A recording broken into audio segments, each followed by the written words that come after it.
One of her arrows is basically an Avenger. I'll tell you which one in a bit. But hey, we got a new season of Marvel Snap, and it's a Young Avengers themed one. And the season pass card, well, we've seen a version of her in the Hawkeye Disney Plus show already.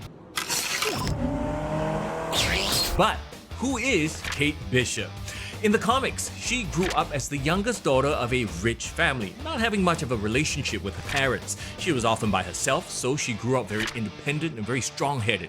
When she was still little, Kate secretly witnessed her dad's shady dealings and got herself caught and held for ransom. And as she attempted to escape, she was almost caught again by the bad guys, if not for an arrow whizzing by, distracting the bad guys. You see, the Avengers had arrived on the scene and Hawkeye was there to help beat up the bad guys. From then on, Hawkeye became the role model her dad never was. After an attack in Central Park left Kate traumatized, she decided to learn several forms of combat fighting and self-defense, becoming proficient in swordplay, archery, and martial arts. She wouldn't meet the Young Avengers until an attack happened at her sister's wedding. Though the Young Avengers didn't do very well themselves, they became hostages, and it ended up being Kate Bishop who had to save them. After the attack, Kate was approached by Cassie Lang, aka the daughter of Ant-Man, and together they tracked down the Young Avengers and basically invited themselves onto the team as members.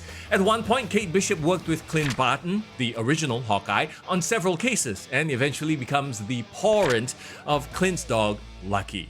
In Marvel Snap, Kate Bishop is a 2-energy, 3-power card with the ability, on reveal, add 2 arrows to your hand. Now, she has 4 different arrows, but will randomly give you 2. Here are her arrows, and you'll notice they're basically mini versions of existing cards. The Acid Arrow, a 1, -2, on reveal, switch sides. So it's kind of like a mini green goblin. Gonna be great for clog decks. This might be my favorite one. The Grapple Arrow, a 1/3. On reveal, after you play your next card, move it to this location. So it's kind of like the old Space Stone, if you remember it. You can use it to free up a lane, like playing a card on Angela's lane and then moving it out of the way for other cards, and also play it on locations like Death's Domain and Luke's Bar to get a card into those type of lanes. The Basic Arrow is a 1/1 on reveal if you play a card at this location next turn, plus 3 power. So that's essentially Hawkeye. And Pym Arrows, a 1/1 ongoing if your side of this location is full, plus 3 power. So it's like a mini Ant-Man. So okay, Kate Bishop kind of reminds me of a Nico Minoru, right? A jack of all trades, master of none kind of card. Kind of RNG reliant as well, and can go into so many different archetypes. Look, I love that for season pass cards, so you aren't locked into a specific archetype. Now, from a stat perspective, Kate is above rate if you trigger the arrow's abilities, giving you 5 to 7 power for 3 energy. And now let's talk about synergies. Like I mentioned earlier, the Acid Arrow goes great in clog junk decks. The Grapple Arrow could be another move option for move decks. In fact, all the arrows are 1 cost, so Kate definitely works well in a Zoo deck with Kazar and Blue Marvel, or the Spotlight release Marvel Boy.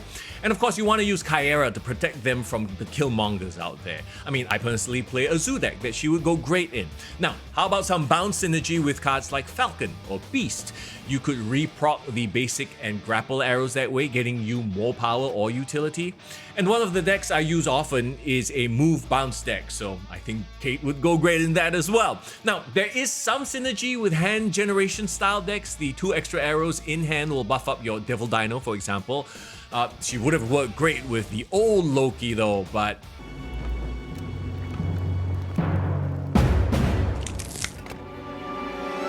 and hey, one more synergy off the top of my head, Fina. You know those style of decks usually like 1 cost cards to help with the energy curve? Hey, let me know what other synergies you come up with Kate Bishop. I like these kind of combo style cards, so I think she's worth getting. And yes, the arrows that she spawns will be random, but I think they're useful and well statted enough that she's gonna be worth it. Obsessed. Completely obsessed. Now, what's kind of sad is that she essentially power creeps the hell out of Hawkeye, doesn't she? I mean,